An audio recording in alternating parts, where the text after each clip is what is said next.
So, being gluten intolerant by yourself, your food mainly caters around gluten-free food and gluten-free cuisine.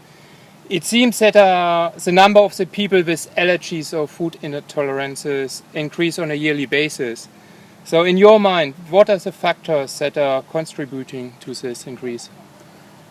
I was diagnosed with celiac disease roughly 7, 8 years ago, and it kind of hit me like a freight train. You can imagine any chef that's can't eat gluten. Some of the best things in the culinary world happen to be gluten. Pizza, pasta, some of the best sourdough bread, and who doesn't like a croissant on a Saturday morning?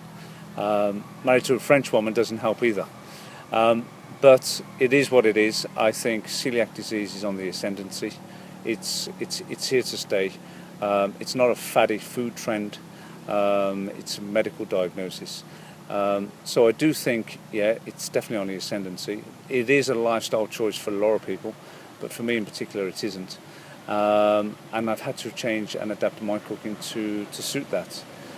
It's made me think completely outside the box, using grains and seeds like amaranth, buckwheat, quinoa, all those kind of things. But I think it's made me more creative. Okay. So maybe some more personal questions to you, chef. So which chefs are you currently watching and who's sort of exciting you?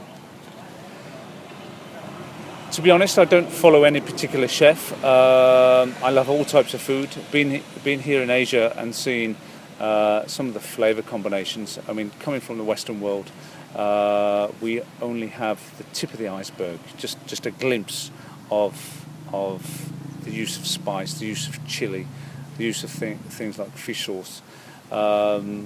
It's predominantly European cooking. But when you come to somewhere like here, Asia, I think the flavours are phenomenal. And they integrate well with the Western diet. I think all young, aspirational chefs should at least spend a few years in Asia just sampling some of the cuisines here. And speaking about sampling new ingredients and sampling new cuisines, what sort of new ingredients or techniques are you just discovering, or what is the next in thing?